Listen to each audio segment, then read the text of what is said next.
everyone. Good morning. I'm going to share with you just a few things about our speakers. Yes, I said speakers. We have 2 winners this year. We are so excited about that. So we'll double your pleasure. But there, that's very good.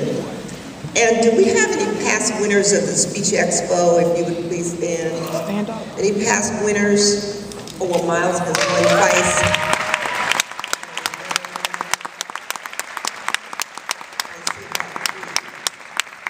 So now let me talk about our winners for this morning.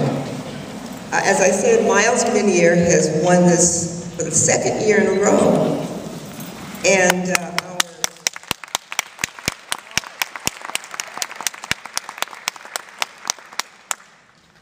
so we're very proud of him. And when he spoke this year, this past Speech Expo, the judges didn't know who he was, didn't know he had won before. They were just judging on what he did that day. But he is a 2-time winner. These 2 tied for 1st place. And first, of course, Miles Minier, he's a student at Fremont Intermediate School. And the other one is Gabriel Nunag.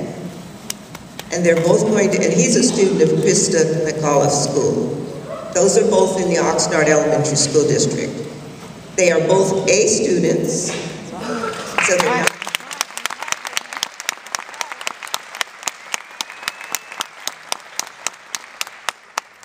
they're not just good speakers, they're also good all-around students. They were excellent last year, and if we could have their parents please stand. Miles' parents are here, I saw them coming in.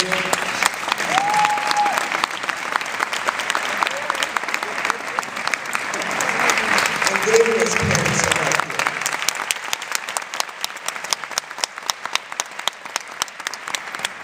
here. And you know, it's not by accident that they're good speakers and good students. These parents have done a lot to help them.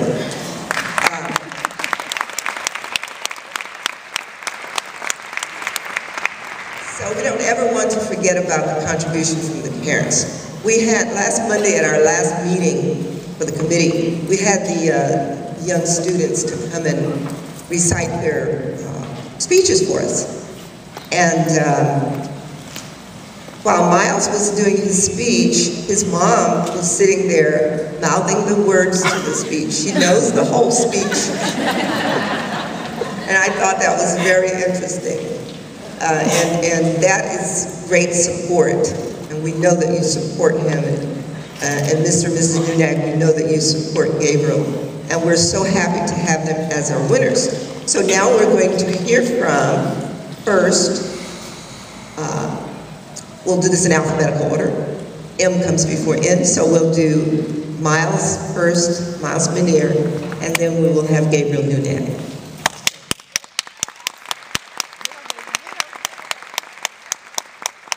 Good morning. Good morning. I would like to share a letter I would write to retired Supreme Court Justice Thurgood Marshall, were he alive today. It would read, Dear Mr. Marshall, my name is Miles Minier, and I would very much like to thank you for your dedication to the civil rights of African Americans. As a lawyer, Mr. Marshall, you argued cases challenging this country's separate but equal doctrine. You knew at that time that separate services, facilities, and public accommodations for races, as long as they were equal, didn't guarantee they were equal, but instead violated the 13th and 14th Amendments to the Constitution. In 1930, when he graduated with honor from Lincoln University in Pennsylvania and applied to the University of Maryland School of Law, only to be denied admission based upon a segregation policy. Was this the act that fueled your determination to have the laws changed?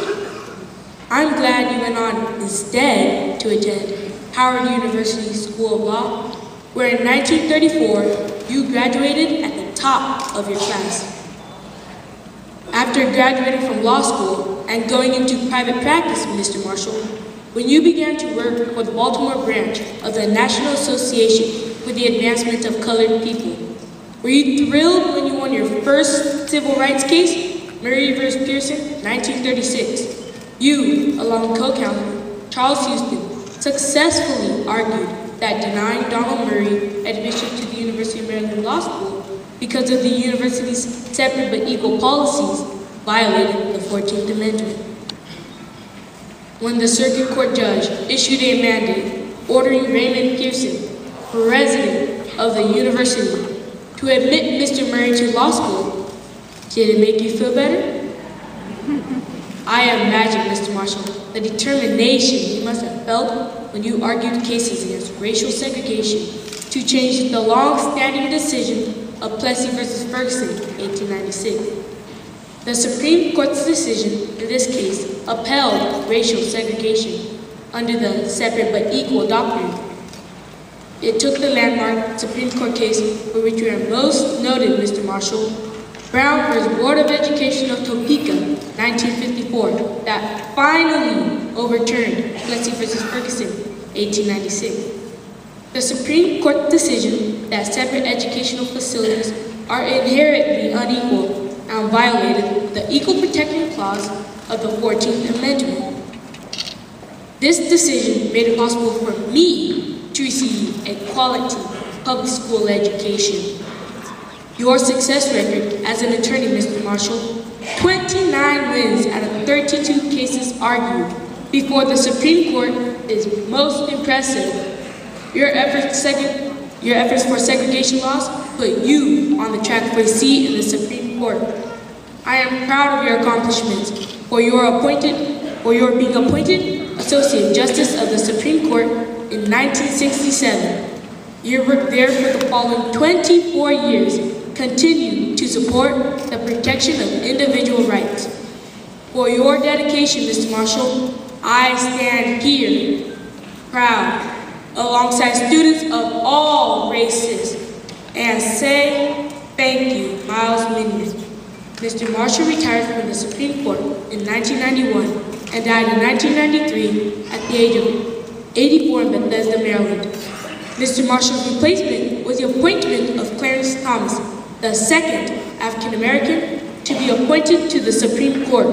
Thank you.